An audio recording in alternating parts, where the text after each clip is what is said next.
when it comes to whether or not we are ever going to address this person that they are saying was responsible for what happened in Utah with Charlie Kirk, I am not even going to address the person by name because they don't need to be addressed by name because they had nothing to do with it. I believe that in my heart and in my head. The signs are pretty obvious that he was made an example of or is part of the conspiracy to have shut up Charlie Kirk because he was getting out of line when it came to the Israel lobby. Remember, he took their money, a lot of it, for a long time. And then he decided, no, I'm not going to take it anymore. Oh, but they came to collect. So do not be distracted. He was but a patsy. Here's what Candace had to say about the most recent update that came within the last 24 hours. Okay, I didn't want to leave you guys on a crazy weekend cliffhanger. I needed to get that information out as soon as possible. Obviously, you can probably see that I received some information. So before we even get into it, remember these little highlights that are going to be popping up over the course of this discussion. So I think it is very important that people recognize exactly what's being talked about here. The person who they are charging is not suicidal.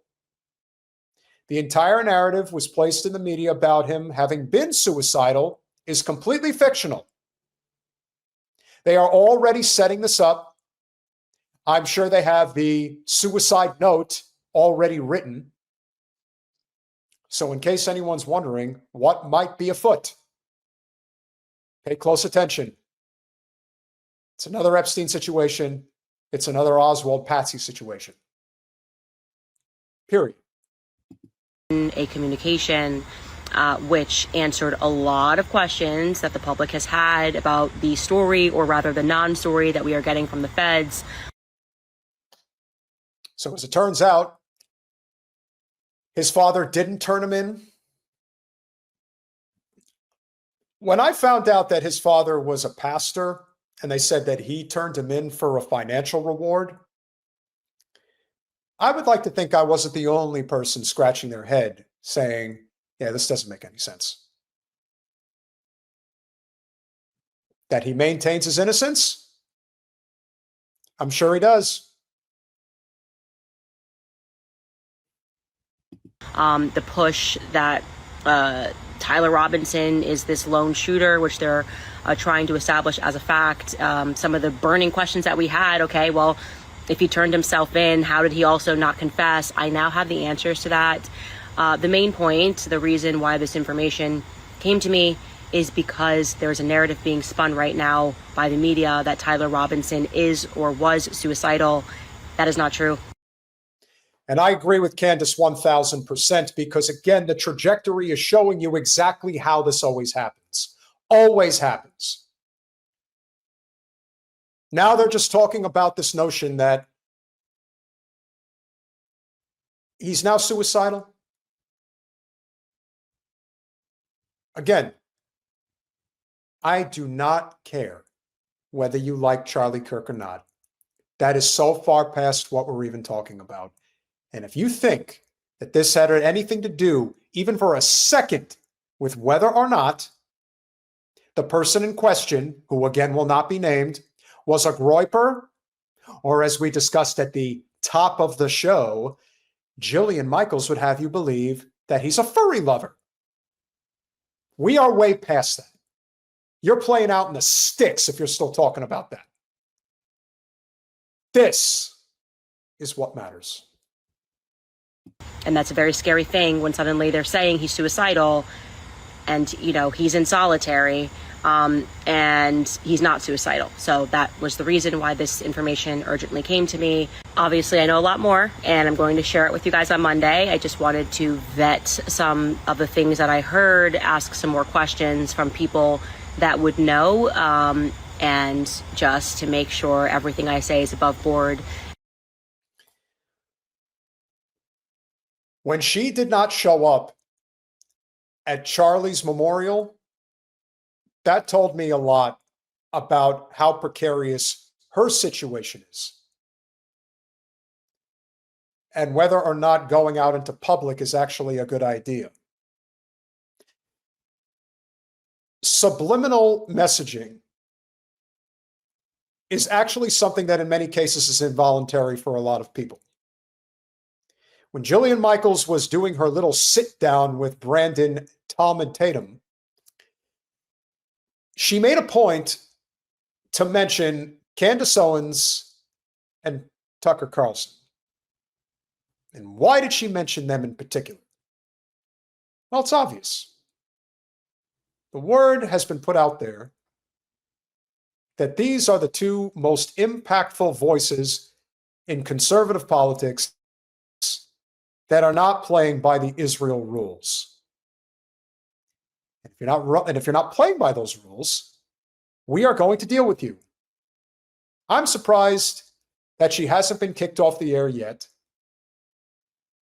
But then again, they don't want to make it too obvious. Israel's running out of real estate, and we're going to address that in even greater length on Monday with Jen. We'll continue. And obviously this lead led to more leads, and I want to give people a chance to respond. This is crazy. Nothing more that I can say.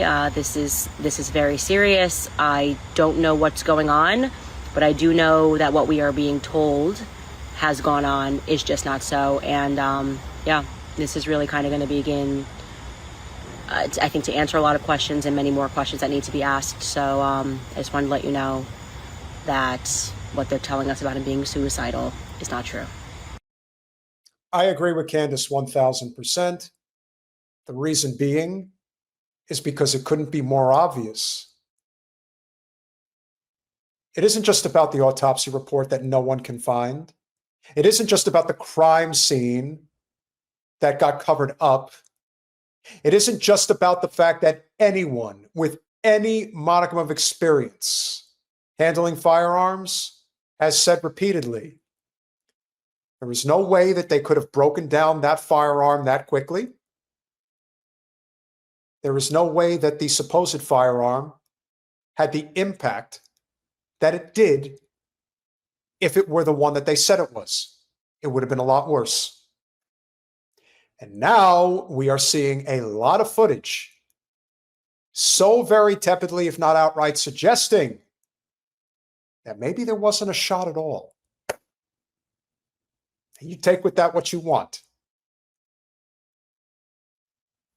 There is no such thing as a neck of steel. I know what I saw. A lot of people know what they saw.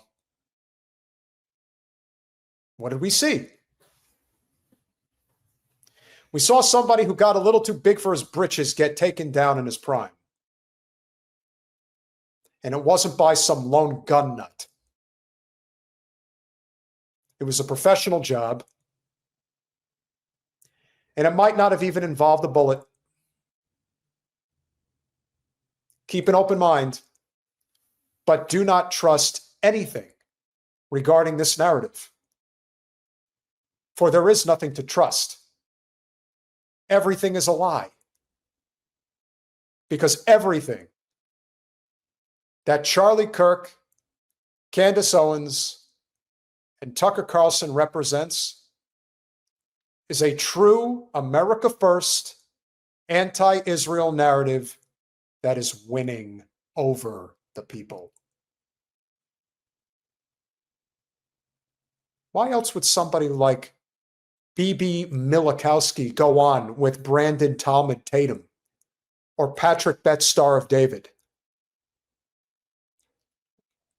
You would think that if the most important thing was about keeping the flock on the reservation, that they would go talk to Candace or to Charlie or to Tucker. They didn't. You know why? Because they don't want to talk to them. Because they know that the jig is up. Now it is on us to make sure that we get this word out there to as many people as possible. We are tasked, as long as we're able, because like I said, we've had a huge audience so far this evening. We're grateful that everyone is here. But you know that at any moment they can shut us down. They shadow ban our channel all the time just for kicks. But we are not going to stop speaking truth to power. If Candace is doing it, we all should be doing it. I am America first. And I hope you all are too. We're losing our country. We've been losing it for a long time. But now we really have no choice but to band together to save it. You think the people in charge would ever do anything to help us? No. They'd rather we all were slaves, if they could get away with it. Candace is in it for a career. We know that. But whatever axe she's grinding it in the direction that it needs to be right now. We'll worry about discussing things like the climate once we're able to put this to bed. But I don't think we're as far away from doing that as we probably would think we are. So keep at it. That's our job.